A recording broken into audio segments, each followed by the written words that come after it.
सारे हिंदू आपस में सहोदर भाई हैं। एक ही उदर से उनका जन्म हुआ है, एक ही उदर अर्थात भारत माता का।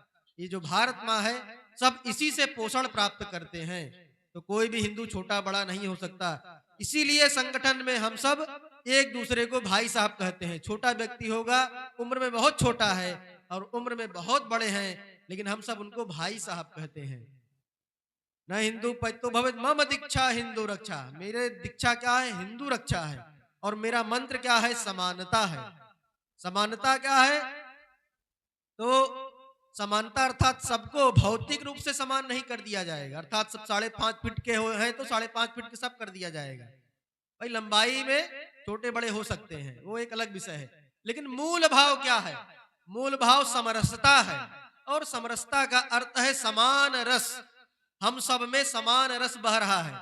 चाहे भौतिक दृष्टिकोण से देखिए, चाहे आध्यात्मिक दृष्टिकोण से देखिए। भौतिक दृष्टिकोण से देखिए, वही केमिकल कंपोजिशन हर व्यक्ति के शरीर में है। और अगर आध्यात्मिक दृष्टिकोण से देखिए, बाबा तुलसीदास जी ने लिख दिया, छित जल पावक गगन समीरा। वही पंच तत्व यह शरीर का निर्माण हुआ है। और यह समरसता का भाव कमजोर हुआ तो हम सबको किन किन कठिनाइयों का सामना करना पड़ा। हिंदू अर्थात कौन? हिंदू अर्थात जो गाय को मां मानता है। हिंदू अर्थात कौन? तो जो नदियों को मां मानता है। हिंदू अर्थात कौन? तो वह छोटे से छोटे जीव के अंदर, छोटे से छोटे जीव के अंदर वो ब्रह्म की अभिव्यक्ति मानता है। मैं नहीं जानता कि कब मैं छोटा सा बालक था 8-10 वर्ष का, और तभी से मैं कभी रास्ते में चलता था तो चींटी अगर सामने पड़ जाती थी तो पैर हट जाता था। यह कैसा यह संस्कार है? कभी मेरे माता पिता ने कहा नहीं, लेकिन इन हवाओं में, इस भारत माँ के जो पर्यावरण है, इसकी हवा है, इसकी मिट्टी है, इससे ही हमको शिक्षा प्राप्त हो जाती है कि छोटा सा छोटा जीव जीव नहीं है, उसमें वही परम तत्व का अंश है। तो हिंदू इतना महान, इतनी उसकी संस्कृति, परंपरा, विचार, दर्शन, इतना महान उसकी जो है, उसका दृष्टिकोण है, उसका व्यापक चिंतन है कि उसके सामने दुनिया की कोई भी पंथ परंपरा टिक नहीं सकती है।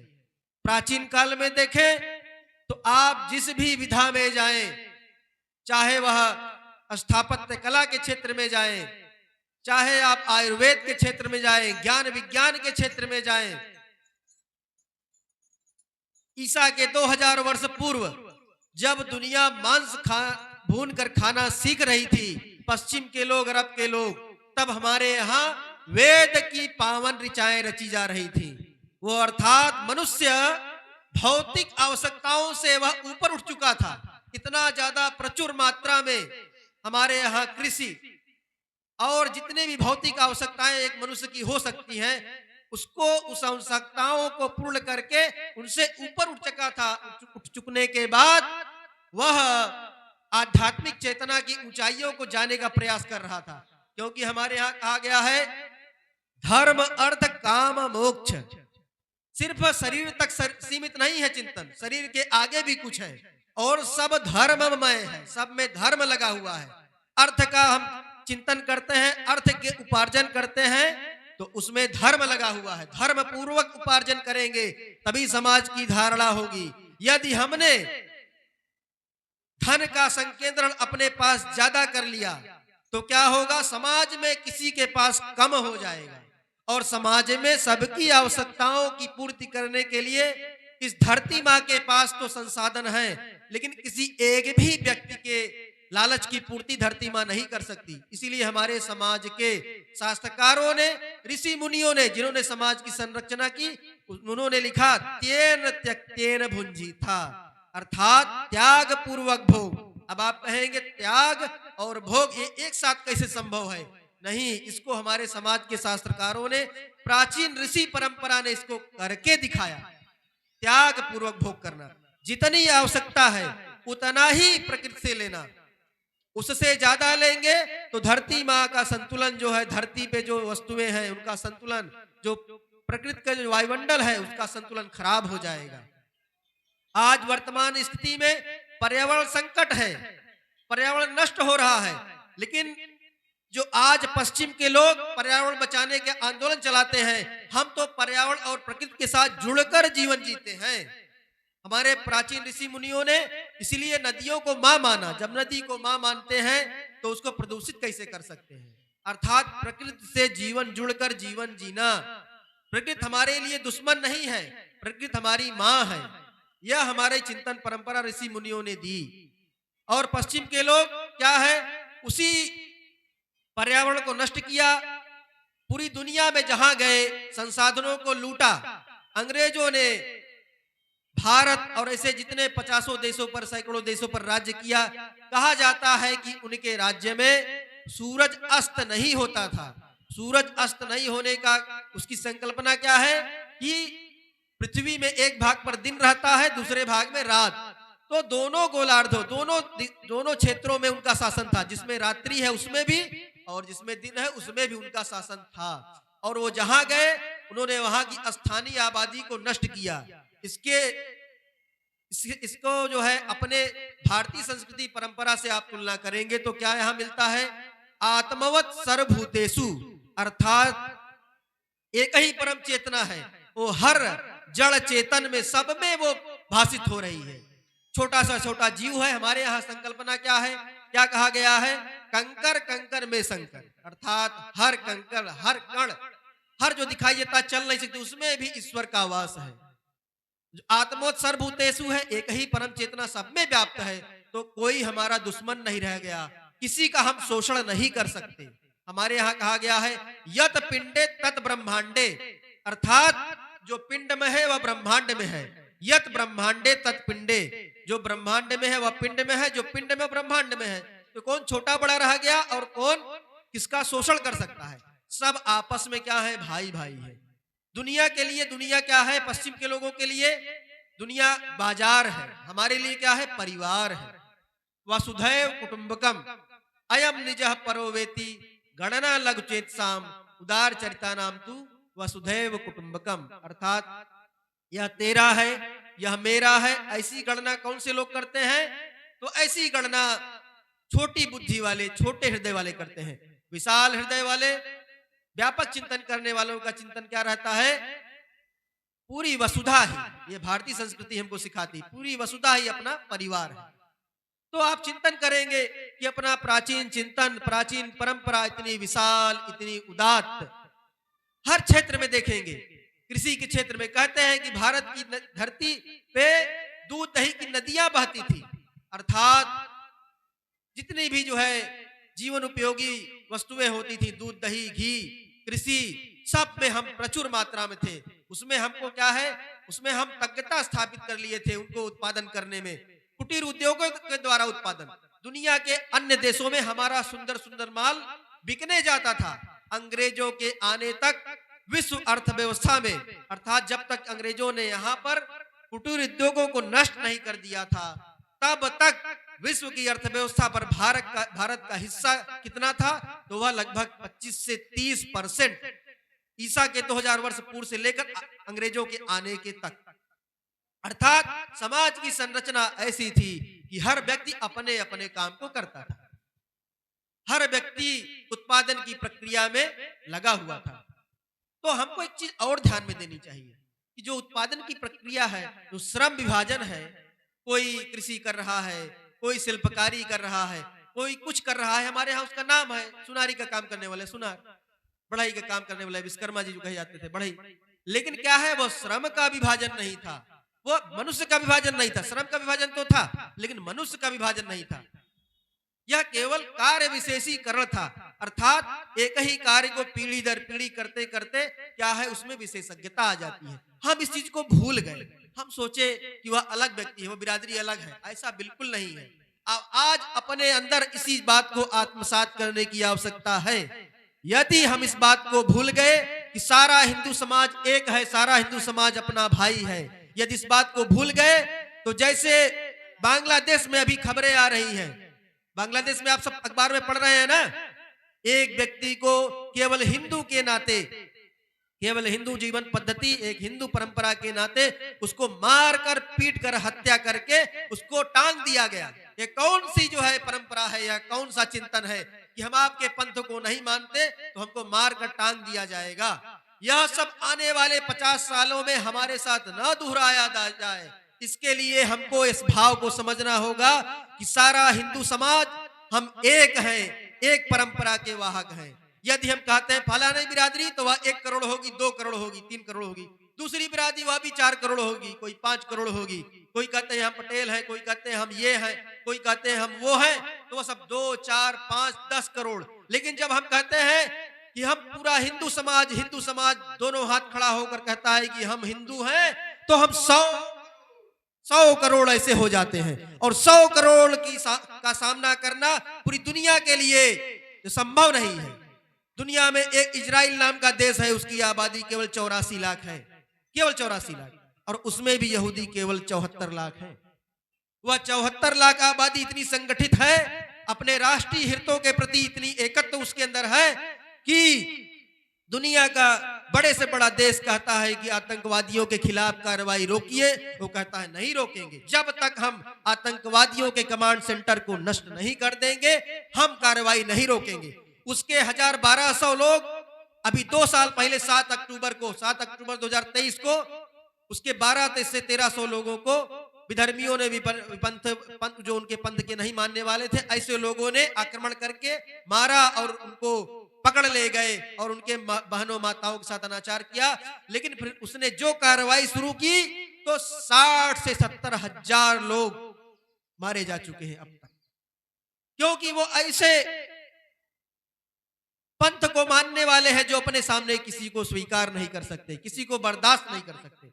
हम तो कहते हैं कि वसुधैव कुटुंबकम, वो कहते हैं कि इसी पंथ पर अपना विश्वास लाओ, इसी पंथ पर अपना ईमान लाओ, तभी मोक्ष को प्राप्त कर सकते हो। यदि नहीं लाए हम तुमको मारेंगे। जब तक कम है तब तक आपको मिला के रखेंगे। हमारे ही समाज बंधुओं के साथ बैठेंगे तो कहेंगे यार आपको तो वो नहीं मानता। उस बिरादरी के साथ बैठेंगे तो यार उनका क्यों आप सम्मान करते हैं। दूसरी बिरादरी के पास जाएंगे तो कहेंगे यार उनका क्यों, वो तो आप बहुत बड़े हैं, आप तो बहुत बुद्धिमान हैं। ऐसे लड़ा कर, क्योंकि विदेशी आक्रांता जब अपनी भारत माँ की धरती पर आक्रांत करने आए तो किसी की संख्या 50,000, 40,000, 70,000 इससे अधिक नहीं थी। और कहते हैं इतिहास में एक तैमूर लंग नाम का एक विदेशी आक्रांता था, आतताई था, जो आया मेरठ से लेकर हरिद्वार, सिर्फ 1500, 400, कहते हैं यहाँ तक कि 400-500 घुड़सवार थे, बस 1000 लोगों के साथ लेके चला गया।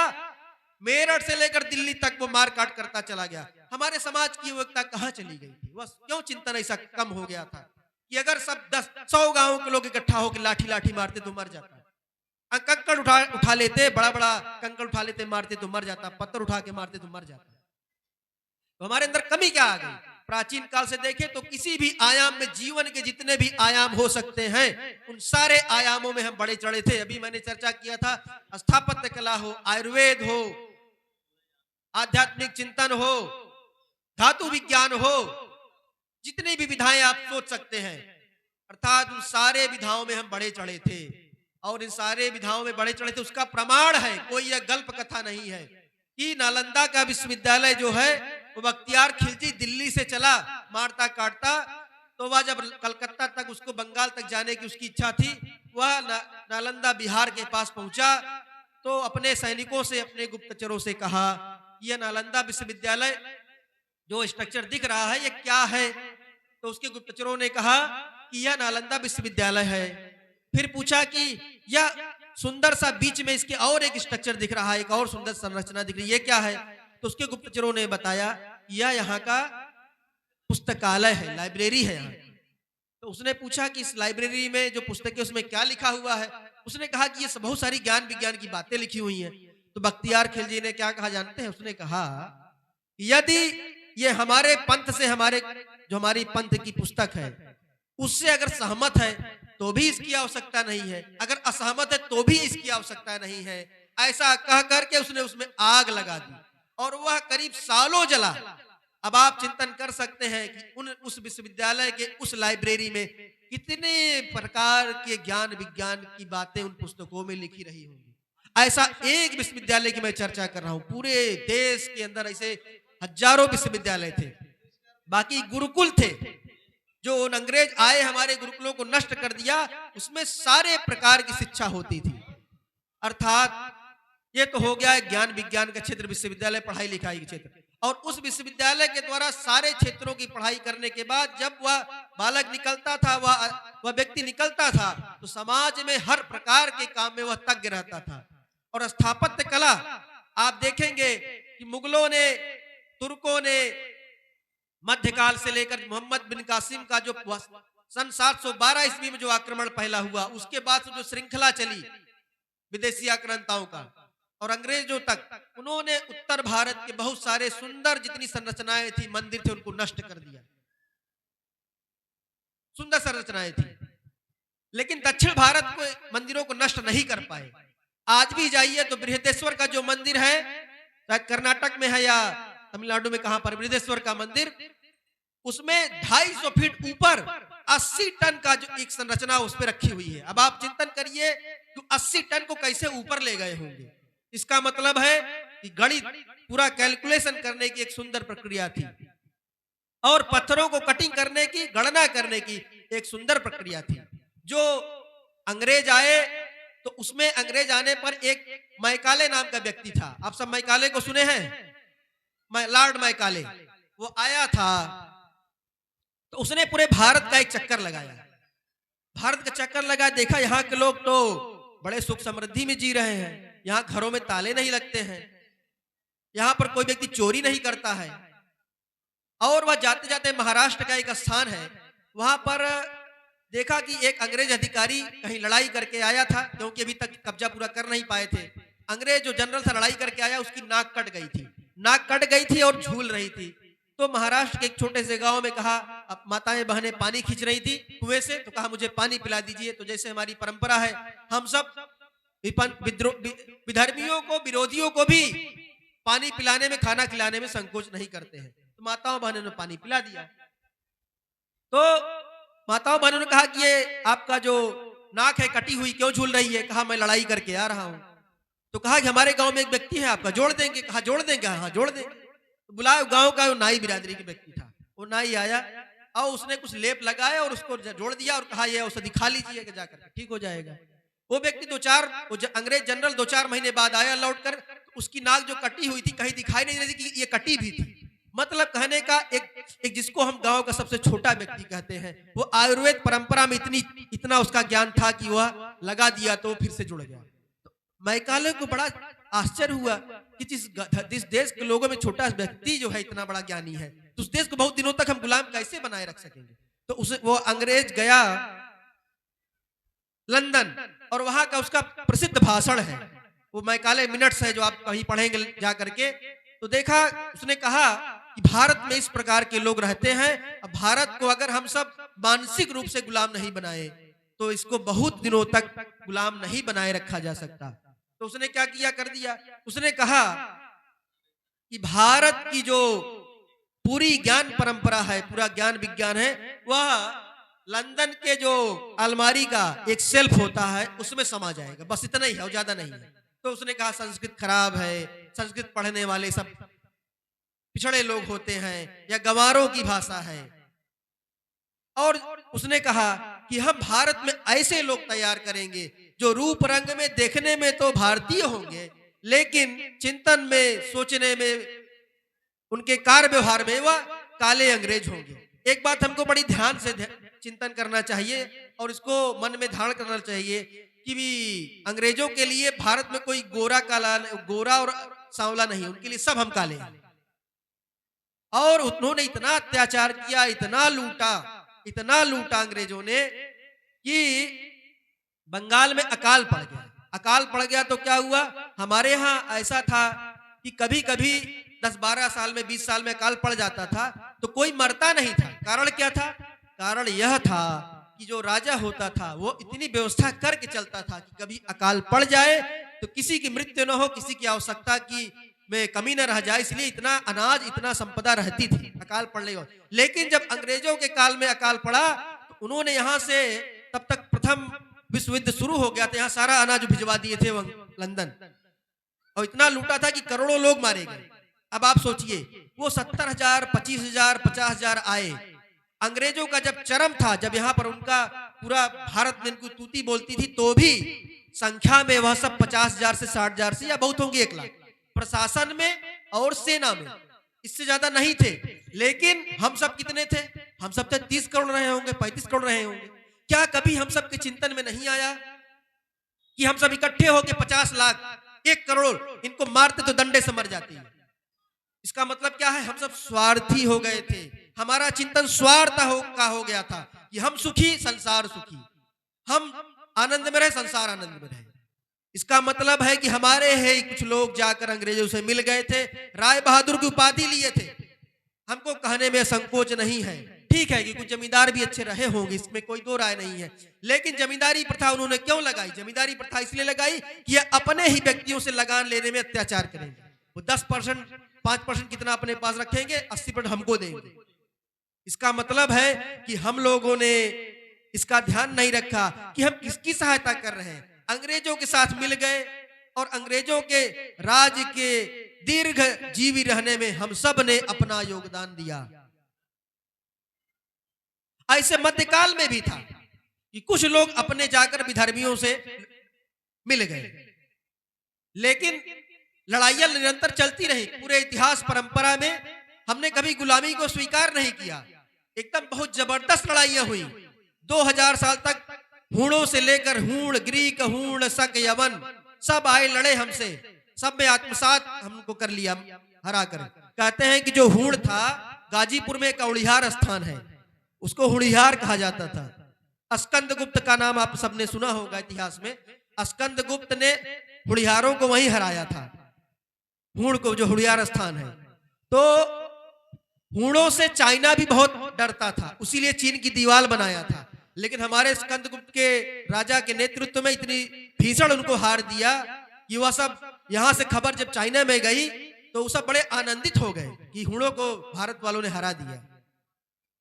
पराक्रम की कमी नहीं थी हमारे अंदर, ज्ञान विज्ञान की कमी नहीं थी। तो कमी क्या आ गई? 2-3 कमियों को हम सब ध्यान रखेंगे। पहला क्या हो गया? आत्म केंद्रित जीवन हो गया, अर्थात केवल अपने बारे में चिंतन करना, अपने सुख के बारे में केवल चिंतन करना। बगल वाले राजा को वो आक्रांता हरा रहा है तो उसके सहायता के लिए हमको जाना चाहिए, यह चिंतन कम हो गया। आत्मविस्मृत जीवन, अर्थात हम किस परंपरा के हम सब वाहक हैं, यह चिंतन हमारा कम हो गया। आत्मस्मृत, आत्म केंद्रित, आत्ममुग्ध। आत्ममुग्ध कम समझते हैं? आत्ममुग्ध अर्थात आप सब श्रेष्ठ हैं, ज्येष्ठ कार्यकर्ता हैं, कि हमारा नाम हो जाए बस। कुछ राजा तो ऐसे थे कि वो बस दिखाते थे कि हम लड़ने गए तो हमने 500 लोगों का सर काट दिया। अब ये चिंतन है कि 500 लोगों का सर तो काट दिया, लेकिन क्या यह चिंतन है कि अगर वो राजा चालाकी से हमको हरा दिया तब क्या होगा? ये चिंतन, जो चालाकी के चिंतन होता है ना, ये कम हो गया। और इसको समझा किसने? इसको समझा महाराज शिवाजी ने। महाराज छत्रपति शिवाजी ने जैसे विदेशियों का रणनीति, विदेशियों की रणनीति, वैसे ही उन्होंने भी रणनीति अपनाई। हम सब जानते हैं कि हमारी प्राचीन परंपरा में हर चीज के लिए नीति होती थी। तो युद्ध नीति, आप कहेंगे कि युद्ध में तो एक ही नीति होती है, विपक्षी को हराना। लेकिन नहीं, हमारे यहां भी नीति थी, युद्ध की नीति। दिन में नहीं दिन में तो लड़ाई होती थी, लेकिन रात्रि में लड़ाई नहीं करना, रात्रि में किसी के ऊपर जाके वार नहीं करना। शत्रु अगर पीठ पीछे जाके भाग रहा है दिखाकर, तो उसको वार नहीं करना। शत्रु अगर निहत्था हो गया है तो उस पर वार नहीं करना। लेकिन जो विदेशी आक्रांत आए थे वो इस बात को नहीं मानते थे। वो रात्रि पे आक्रमण कर देंगे, वह निहत्थे में मार देंगे आपको, वह पीठ पीछे दिखा के भाग रहे तो भी मार देंगे। इसका उदाहरण है महाराज पृथ्वीराज चौहान। उन्होंने कई बार हराया मोहम्मद गोरी को, लेकिन एक बार वह जीता तो उनको मार दिया। तो कहने का तात्पर्य है, जो हम सबका व्यक्तिगत आत्म केंद्रित, आत्ममुग्ध, आत्मविस्मृत जो जीवन हमका सबका हो गया, अपने में ही सीमित हो गए। कुछ आज भी वैसी परिस्थितियां दिखाई पड़ती हैं। राष्ट्रीय हित के मुद्दों पर हम सब एक होकर बोलना चाहिए, किसी को उससे अलग नहीं बोलना चाहिए। नहीं तो आने वाले समय में जैसे अफगानिस्तान, पाकिस्तान, बांग्लादेश, ब्रह्म देश जिसको हम लोग बर्मा कहते हैं, आजकल उसका नाम म्यांमार है, जैसे बाली, बोर्नियो, इंडोनेशिया से खत्म हो गए। हमारी सांस्कृतिक पताका मध्य एशिया तक लहरा दी थी। और फिर इधर बृहत्तर भारत जिसको कहते हैं, बाली, सुमात्रा, बोर्नियो, बाली, सब ये सब इंडोनेशिया, सब हमारे सांस्कृतिक प्रभाव के क्षेत्र में था। यहां तक थे, कटते कटते कहां तक चले आए? मध्य एशिया से कटते खत्म होते होते होते होते तो यहाँ पर पाकिस्तान भी गया, अफगानिस्तान भी गया, कश्मीर आधा जा ही रहा था।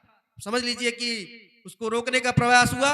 और जो पाकिस्तान है वो अगर हम लोग समझौते के द्वारा उसको कश्मीर देंगे तो कश्मीर रुकने वाला नहीं है, फिर और आगे बढ़ेगा। इसलिए कश्मीर को भारत की मुख्य धारा में मिलाना बहुत ही आवश्यक था। तो कहने का तात्पर्य है कि यदि हम सबको एक होकर पूरे हिंदू समाज जितने भी भाई बंधु हैं उन हिंदू समाज के साथ एक होकर हिंदू भाव के साथ अगर हम नहीं लड़े तो आने वाले समय में हम सब हिंदू चिंतन परंपरा के साथ रह नहीं सकते हैं। आने वाले 50 सालों में हर प्रकार से हिंदू समाज को बेवकूफ बनाकर आपस में ही फूट डालकर आने वाले समय में हम सबको फिर से उसी प्रकार यहाँ से हमारे बहन बेटियों के साथ अत्याचार करने की, हमको अपने ही घर से भगा देने की पूरी योजना चल रही है। उसमें कुछ अपने लोग भी शामिल हो जाते हैं अपने स्वार्थ के कारण। तो विदेशी धरती से हजारों प्रकार से षड्यंत्र चल रहे हैं। हमको इस पे अवेयर रहना है, हमको इस पर बहुत ध्यान देना है। हम सब बहुत महान तो थे, बहुत सब कुछ था, मंदिर तो थे। कुछ लोगों के मन में कुछ विधर्मियों ने डाल दिया है कि अरे हमारी हस्ती मिटती नहीं। अरे भाई जाकर देखिए, बस्ती दिखती नहीं अफगानिस्तान पाकिस्तान में। और उसका लड़ने का एक ही तरीका है कि हम सब कुछ नहीं, कोई बिरादरी नहीं, हम सब जब घर से निकले कहीं चट्टी चौराहे पर जाएं तो हिंदू भाव के साथ हम सब बात करेंगे, कोई और भाव नहीं। घर से निकले तो हिंदू भाव के साथ जय जय श्री राम कहाँ कहेंगे। जब आप किसी चट्टी चौराहे पर, ठीक है कि हमारे विवाह है, हमारी शादियां हैं, अपने वर्ग में किसी में करते हो, कोई बुराई नहीं, करते हैं, ठीक है, करते शादियां, लेकिन बस वहीं तक। जब आप चट्टी चौराहे पे निकलेंगे, कहीं जाएंगे तो वहां किसी बिरादरी की अहंकार की बात नहीं करेंगे, क्योंकि कोई बिरादरी बचने वाली नहीं है। जब हिंदू समाज, व्यापक हिंदू समाज, सनातन समाज बचेगा तो बिरादरियां भी बची रह जाएंगी।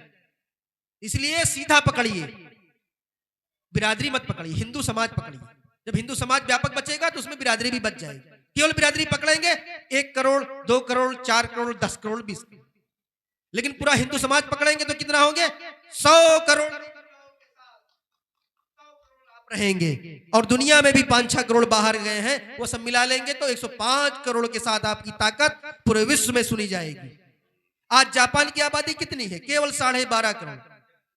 लेकिन अभी 7-8 साल पहले तक विश्व की दूसरे नंबर की अर्थव्यवस्था थी वो। क्यों? अपने कार्य के बल पर। जैसे प्राचीन वेदकालीन समाज में हम सब निराश नहीं होते थे, अपने कार्य को निष्ठा से करते थे, उसी प्रकार से जापान उसको आत्मसात करता है। वो पूरे 12.5 करोड़ इतना मेहनत करते हैं अपने देश को आगे ले जाने के लिए कि अपनी परंपरा को भी बचाए हैं जापान वाले, और आधुनिकता को आत्मसात करते हुए दुनिया के समृद्धशाली देशों में उनका जो स्थान है वह दूसरा था। अभी चाइना ने पीछे किया, अभी वो तीसरे पाया है। हम सब कितने हैं? 140 करोड़। इसका मतलब है कि हम सब निष्ठा से कम कार्य करते हैं। इसीलिए संघ का जो शताब्दी वर्ष है इसमें 7 प्रकार के कार्यक्रम लिए।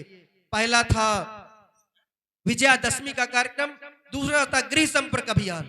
गृह संपर्क अभियान में हर घर जाना है, हर हिंदू घर, कोई भी हिंदू घर छूटेगा नहीं।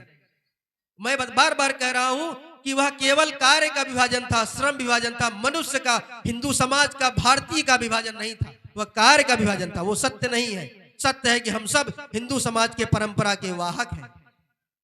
तो घर घर संपर्क अभियान में जाएंगे हम सब। वो चला। ये तीसरा कार्यक्रम हिंदू सम्मेलन का है। हिंदू सम्मेलन अर्थात पूरा हिंदू, व्यापक हिंदू समाज हमारा भाई है, हम एक हैं, इसको संदेश देना है, तभी बांग्लादेश जैसी परिस्थितियों में हम बच सकते हैं। और इस शताब्दी वर्ष में राष्ट्रीय स्वयंसेवक संघ ने पंच परिवर्तन का कार्य लिया है। पंच परिवर्तन में पहला कार्य क्या है? सामाजिक समरसता, जिसकी चर्चा अभी बीच में मैंने किया था। सामाजिक समरसता, समाज में सब समरस हो, सबके अंदर समान रस बह रहा है। अभी किसी के अंदर ब्लड लेने जाइए तो कोई बिरादरी पूछता है क्या? उसमें ब्लड पूछता है, जो ग्रुप में रहेगा मैच करेगा तो आप ले लेंगे, बिरादरी नहीं पूछी जाती। तो सामाजिक समान रस बह रहा है। चाहे आध्यात्मिक दृष्टिकोण से देखेंगे तो यत् पिंडे तद ब्रह्मांडे, जो ब्रह्मांड में पिंड में है, तो किस पिंड में नहीं है? सामाजिक समरसता अर्थात सब हमारे हिंदू समाज के भाई हमारे अपने भाई हैं, हिंदवा सहोदरा सर्वे। दूसरा है कुटुंब प्रबोधन। सामाजिक समरसता अगर कमजोर हुई तो बचेंगे नहीं, तय जान लीजिए कोई नहीं बचने वाला है। ऐसी उन लोगों की योजना है। फिर कुटुंब प्रबोधन, कुटुंब प्रबोधन अर्थात हम सब एक परिवार आधारित हमारी संस्कृति रही है। कुटुंब ही सारी संस्कृति परंपरा का वह केंद्र है। एक सशक्त राष्ट्र के निर्माण में कुटुंब जो होता है, परिवार जो होता है, वो पहली सीढ़ी है। वहीं से सशक्त राष्ट्र के निर्माण के लिए वो बालक तैयार होते हैं, मनुष्य तैयार होते हैं। तो हमारे यहाँ चाचा, दादा, ताऊ, चाचा सब एक साथ रहते थे। तो अभी अंग्रेजों ने क्या किया अपने फायदे के लिए कि हमारा सामान अधिक बिक्री हो, कहा न्यूक्लियस फैमिली अर्थात पति पत्नी और बच्चे। जब पूरा कुटुंब एक साथ रहता है तो वस्तुओं की आवश्यकता कम पड़ती है। एक ही चूल्हे में सबका खाना बन जाएगा, एक ही गाड़ी से, एक ही फोर व्हीलर से पूरा परिवार आ जा लेगा। और कुटुंब जब साथ रहता है तो फिर किसी की हिम्मत है बोल लेगा, वो देश के मामले में भी है और परिवार के मामले में भी है। लेकिन उन्होंने फायदे के लिए क्या कहा कि अरे भाई कुटुंब में आनंद नहीं मिलता है, केवल पति पत्नी रहेंगे, अपना स्वार्थ देखेंगे तो ही आनंद मिलता है। इसलिए कुटुंब प्रबोधन बहुत आवश्यक है। आज उस केवल पति पत्नी और बच्चे के नाते लव जिहाद का जो कार्यक्रम चल रहा है, अभी मनुपुर में प्रतापपुर के आगे एक हिंदू बहन को एक आतताई उठा लेगा, बहला फुसला कर उठा लेगा। ये घटनाएं हर जगह रोज रोज घटती हैं। इसलिए परिवार में बात करिए, मेरी बहन, मेरी बेटी, मेरा बेटा, किससे बात करिए, कहाँ जा रहे हैं, क्या है, इसका चिंतन होना चाहिए। क्योंकि वो आंख और गिद्ध दृष्टि लगाए खड़े हुए हैं। कब आप भ्रम में रहे, कब आप थोड़ा सा आपके अंदर जागरूकता कमी आई, कब वो ले उड़े। इस इतने हिंदू समाज के रहते हुए भी अपने ही बहन बेटियों को उठा ले जा रहे हैं। इसलिए कुटुंब प्रबोधन के अंतर्गत हम सब कम से कम परिवार में एक टाइम का भोजन साथ में बैठ करेंगे, सबके साथ बैठ के करेंगे, अलग अलग नहीं करेंगे। और भोजन करते समय मोबाइल बगल में रख देंगे, नहीं भोजन कर रहे हैं मोबाइल भी चल रहा है, कुछ देर के लिए मोबाइल बगल में रख देंगे। यह कुटुंब प्रबोधन है। कुटुंब प्रबोधन अर्थात संस्कार भी उसमें शामिल है। 16 संस्कार जितने अपने हिंदू धर्म के होते हैं वो सब कुटुंब आधारित है। तो कुटुंब हमारा मजबूत रहेगा। आज अमेरिका और लंदन वालों ने, पश्चिम वालों ने अपने फायदे के लिए पहले कहा कि परिवार को तोड़ो, और आज अब खुद उनको परेशानी आई है तो कह रहे हैं कि नहीं, कुटुंब व्यवस्था अच्छी थी। तो ये कुटुंब प्रबोधन का भी हमको ध्यान रखने हैं। तीसरी बात क्या है, नागरिक कर्तव्य, नागरिक शिष्टाचार। ये संघ ने तीसरा आयाम लिया। नागरिक शिष्टाचार में क्या है, ये हम रोड पे चल रहे हैं तो बाएं से चलेंगे, हेलमेट लगाएंगे, ये सारी बातें तो है ही। नागरिक शिष्टाचार में और है, टैक्स भी अपना समय से जमा करेंगे, उसी कर के पैसे से हमारे भारत की व्यवस्था चलती है। टीचरों को वेतन मिलता है, सड़कें बनती हैं, अपने भारत की सुरक्षा के लिए सेनाओं को मजबूत करने के लिए हथियार खरीदे जाते हैं, हथियार बनाए जाते हैं, वो सब टैक्स के द्वारा होता है। इसलिए नागरिक शिष्टाचार बहुत व्यापक संकल्पना है। नागरिक शिष्टाचार का हम सब पालन करेंगे। जो नागरिक कर्तव्य कमजोर हुए, नागरिक कर्तव्य समय से स्कूल जाना भी है। मैं बीएचयू में पढ़ाता हूं तो अगर मेरे 10 बजे क्लास है तो 10 बजने में 5 मिनट पहले कमरे के सामने उपस्थित रहता हूं। मैं कर लिया हूं तब आपके सामने कहने का मेरे अंदर कुछ सामर्थ्य आया है। जापान में कोई भी टीचर 1 मिनट भी लेट नहीं आता। हमारे वाइस चांसलर साहब जो कुलपति हैं वो गए थे जापान घूमने, वहां जाके देखा तो गांव में देखा जब सबसे सुंदर जो स्ट्रक्चर दिख रहा था तो उन्होंने अपने गाइड से पूछा कि क्या दिख रहा है। उसने कहा कि चलिए नजदीक से दिखाते हैं। गए देखे तो कहा देखिए गांव का विद्यालय है। कोई भी टीचर 1 मिनट लेट नहीं आए, कोई भी बालक जो पढ़ने वाला था वो 1 मिनट लेट नहीं आया, सब समय से आए। और दोपहर की जो लंच की छुट्टी होती है जो आधे घंटे का 40 मिनट का, उसमें देखे पूरे गांव के अधिकतर लोग हाल चाल लेने आए थे। उनको पता है किसी विद्यालय से हमारे जापान राष्ट्र के निर्माण के लिए सब योद्धा निकलेंगे, सब व्यक्ति निर्माण का ये केंद्र है विद्यालय, इसलिए सब हाल चाल लेने। आजकल हमारे विद्यालय में कोई आता है गांव का हाल चाल लेने कि विद्यालय में टीचर पढ़ा रहे कि नहीं पढ़ा रहे, विद्यालय की व्यवस्था कैसा है। वो हमारे समाज का निर्माण का एक अच्छा साधन है, एक अच्छा यंत्र है। उसमें जाना चाहिए, उसमें 2, 4, 10 मिनट समय बिताना चाहिए गांव के बुजुर्ग लोगों को। हमारे यहाँ ब्रह्मचर्य, गृहस्थ, वानप्रस्थ, सन्यास की कल्पना है। तो जो 25 वर्ष वानप्रस्थ का है उसमें अपने व्यक्तिगत चिंता छोड़ देना, समाज की चिंता करना। वानप्रस्थ कमजोर हुआ तो समाज कमजोर हो गया, वानप्रस्थ कमजोर हुआ तो समाज कमजोर हुआ। तो विदेशी आक्रांता आके आए, हमको लूटे, सोना चांदी उठा के ले गए। जो भारत में दुनिया से सोना चांदी आता था, हम सुंदर सुंदर वस्तुएं देते थे और उसके बदले में सुंदर सुंदर कपड़े की वस्तुएं, सारी चीजें देते थे और उसके बदले में सोना चांदी आता था, उसी सारा सोना चांदी वो लूट ले गए। तो क्यों हुआ था ऐसा? क्योंकि हम सब सामाजिक रूप से हमारा चिंतन कमजोर हो गया। तो वो जापान में जाके ये चीज उन्होंने देखा। तो विद्यालय समय से जाएंगे, सारा कार्यक्रम समय से स्थापित होगा। नागरिक शिष्टाचार इतना व्यापक संकल्पना है। नागरिक शिष्टाचार का पालन करते हुए अपने समाज को एक सशक्त राष्ट्र के रूप में निर्माण करने का हमारा चिंतन होना चाहिए। फिर चौथी व्यवस्था क्या है? स्व का बोध। स्व का बोध, स्व को भूल गए हम किस चिंतन परंपरा के वाहक हैं, इसका ध्यान हमको रखना चाहिए। स्व केवल स्वदेशी वस्तुएं खरीदना नहीं रह गया, स्वदेशी विचार भी है और स्वदेशी भाव भी है, स्वदेशी चिंतन भी है, स्वदेशी वस्तु भी है। जब हम खरीदने बाजार में जाएंगे तो क्या सामान ले आएंगे? हमारा ये नारा है, जब बाजार जाएंगे स्वदेशी वस्तु लाएंगे। सैमसंग कंपनी जो दक्षिण कोरिया के नोएडा में जिसका कारखाना है, हमको भारत को कर देता, हमारा मित्र देश है, उसका लेंगे। अप्पो वीवो का नहीं लेंगे, चाइना वाला। स्वदेशी वस्तुओं का सामान लेंगे तो क्या होगा? भारत को कर जाएगा, भारत मजबूत होगा। जब बाजार जाएंगे तो स्वदेशी वस्तु लाएंगे। और दूसरा हो गया, स्वदेशी वस्तु हो गया, स्वदेशी चिंतन भी। जब हम अपना, आजकल अंग्रेजी मीडियम स्कूलों का बड़ा प्रकोप हो गया, जबकि हमारे यहाँ पहले मैं बचपन में पढ़ता था तो कक्षा 6 से अंग्रेजी का ज्ञान दिया जाता था। वो बहुत वैज्ञानिक था, क्योंकि हमारी जो मदर टंग है, हमारी जो मातृभाषा है, वह अंग्रेजी नहीं है, वह हिंदी है। जो बच्चा सीखेगा वो हिंदी में अच्छे से सीख सकता है। जो भी स्थानीय भाषाएं हैं भारत की, चाहे कर्नाटक में कन्नड़ चलता है, तमिलनाडु में तमिल चलता है, केरला में मलयालम चलता है, पंजाब में पंजाबी चलती है, आंध्रा तेलंगाना में तेलुगु चलती है। जो भी बच्चा है कक्षा 5 तक वो अपनी मातृभाषा में शिक्षा ले। हम लोग सोचते हैं कि 2 शब्द अंग्रेजी का बोल दे तो बड़ा ज्ञानी हो गया। अरे भाई, अंग्रेजी बोलने से किसी चीज का ज्ञान नहीं होता, वो केवल संप्रेषण का माध्यम है, केवल एक दूसरे तक बात पहुंचाने के माध्यम है। हमारे यहाँ संस्कृत में, हम संस्कृत को मैकाले ने कह दिया ज्ञान विज्ञान की भाषा नहीं है। अभी नासा ने रिसर्च करके बताया कि जो स्पेस में, अंतरिक्ष में जो संदेश पहुंचाने की सबसे उत्तम भाषा थी वो संस्कृत थी, क्योंकि जो बोली जाती है वही लिखी जाती है। अंग्रेजी में क्या होगा? आप साइकोलॉजी की स्पेलिंग बताइए, पी साइलेंट रहता है ना, रहता ना पी साइलेंट। इसका मतलब है कि वो अवैज्ञानिक भाषा है। और बहुत समृद्ध भाषा संस्कृत और हिंदी है, लाखों शब्द है इसके। अंग्रेजी में केवल 1250 शब्द है, 12,500 जितने भी हो, बहुत कम है। और संस्कृत और हिंदी बहुत समृद्धशाली भाषा है, इसलिए माँ की भाषा है, मातृभाषा है हमारी। तो स्व का बोध, हम सब अपनी भाषा, वेशभूषा, भाषा भूषा भजन, ये सब स्वदेशी होना चाहिए।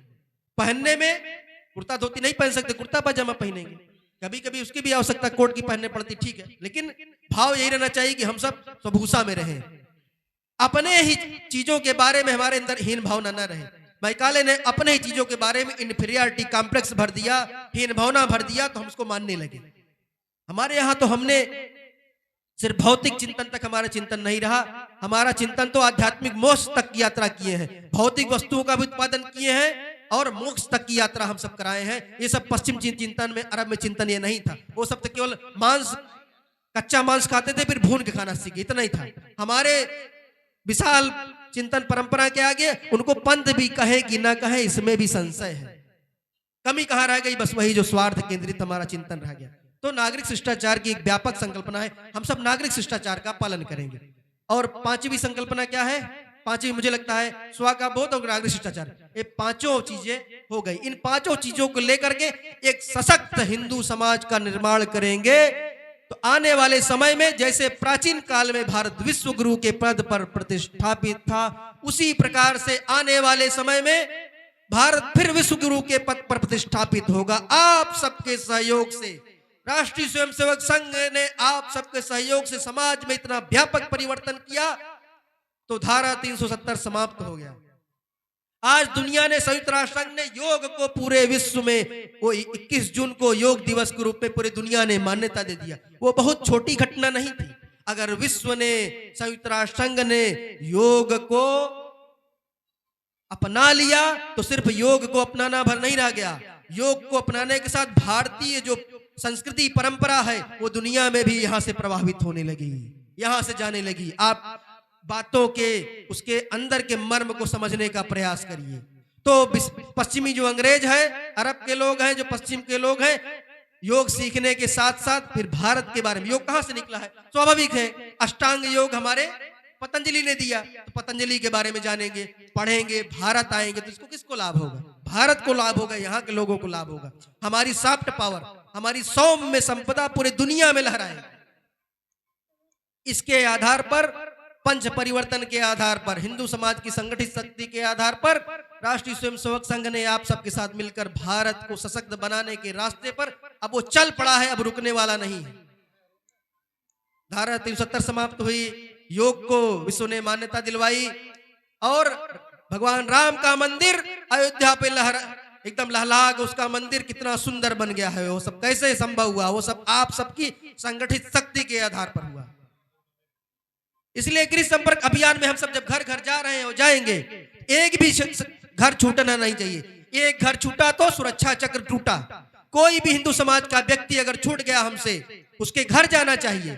वो रोम का इटली का पोप कहता है कि फलाने गांव में, मौली गांव में, फलाने सेवा बस्ती के, हरिजन बस्ती के बंधुओं को अपने में मिला लेना, ईसाई बना देना है तो बना देता है। हम यही रहते तो हम क्यों नहीं उसके घर जाएंगे? उसके घर जाएंगे, हम उसको अपने घर बुलाएंगे और इस आधार पर सशक्त राष्ट्र का निर्माण करेंगे। क्योंकि जब पूरा हिंदू समाज एक रहेगा, संगठित रहेगा, तभी हम बचेंगे। नहीं तो बांग्लादेश की घटनाओं को हम रोक नहीं पाएंगे। बांग्लादेश में ऐसी घटनाएं वर्णन करने लगे तो घंटों बीत जाएगा। अभी 5-6 साल पहले की बात है, 7 साल पहले की बात है। एक आध दो बातों कह करके अपनी बात को समाप्त करूंगा। बांग्लादेश में एक हिंदू परिवार, मुखर्जी परिवार, मुखर्जी अर्थात ब्राह्मण, मुखोपाध्याय, वहां से यहाँ उत्तर प्रदेश बिहार से बंगाल में 5 लोग गए। गांगुली अर्थात गंगोपाध्याय, मुखर्जी अर्थात मुखोपाध्याय, चट्टोपाध्याय चटर्जी, ये सारे लोग गए और गए। उसी में एक मुखर्जी परिवार बांग्लादेश में रह गया था। वो बंटवारे के बाद आया नहीं था। तो आप जानते हैं कि जो दूसरे पंथ वाले हैं, वहां के जो बहुसंख्यक हैं, उन्होंने कहा कि हिंदू परिवार ये कितने सुख समृद्धि से क्यों रह रहा है। एक दिन हजारों लोग उस गांव के इकट्ठा हुए, 500 और 1000 लोग इकट्ठे हुए, उसके घर पे गए। जमींदार परिवार था, मुखर्जी परिवार। उन्होंने, उनके पति पत्नी और 2 बेटियां थी, एक 16 साल की थी, एक सिर्फ 13 साल की है। उनको पति पत्नी को मारा और दोनों बेटियों को बांध दिया। बांधने के पास उनके पास खड़ा कर दिया और दोनों बेटियों के साथ अनाचार अत्याचार उन्होंने शुरू किया। माँ का हृदय विदारक वेदना से उसने बोल पड़ी। वो क्या बोली, वह सब आप सब भी सुनेंगे तो आप सबका हृदय भी विवल हो जाएगा। हम जब जब सुनते हैं मेरे दिल में आग लग जाती है। जानते हैं क्या कहा माँ ने? मेरी बेटी सिर्फ 13 साल की है, बारी बारी से अनाचार करो। कितना हृदय विवल था, कितना उस परिवार के अंदर वेदना रही होगी। उस घटना को घटते समय आप सब महसूस करिए, आप सब उसका अनुभव करिए कि बहुत दूर नहीं है। 1930 में जब भारत का बंटवारा नहीं हुआ था, 1930 में कराची या लाहौर में मैं एक फोटो देख रहा था, अभी छपी थी, वो शिव मंदिर में हिंदुओं की लाइन लगी हुई थी दर्शन करने की। 1930 की बात बता रहा हूं। उन सबको, किसी को नहीं पता था कि आने वाले 15-16 साल बाद यहां से मारे काटे जाएंगे, भगाए जाएंगे। और वही हुआ 1947 में। डार्ट एक संडे में जिन्ना ने आह्वान किया और मारे गए। हजारों हिंदू मारे गए, हजारों बहन बेटियों के साथ, लाखों हिंदू मारे गए, बहन बेटियों के साथ अनाचार अत्याचार हुआ। बहुत सारे देशों में बंटवारा हुआ है, लेकिन कहीं पर इतनी ज्यादा अत्याचार अनाचार नहीं हुआ जितना भारत बंटवारे में हुआ। 20 लाख लोग मारे गए और वो प्रक्रिया अभी चल ही रही है। पाकिस्तान में तो बंटवारे के समय रह गए थे लगभग 24% हिंदू, आज सिर्फ और सिर्फ 1-1.5% है जो है वो रह नहीं पा रहे हैं। बांग्लादेश में बंटवारे के समय 28 से 29% रह गए थे, आज सिर्फ 7%, 6% है जो है वो रह नहीं पा रहे हैं। आप देखे भी मार के लटका दिए। ये हमारे यहाँ भी घटने वाला, हमारे यहाँ भी इसका फिर से प्रक्रिया दोहराई जाएगी यदि हम पूरे हिंदू समाज को एक करके, संगठित करके, उनके पास न जा करके अगर एक नहीं हुए, यह भी दोहराई जाएगी।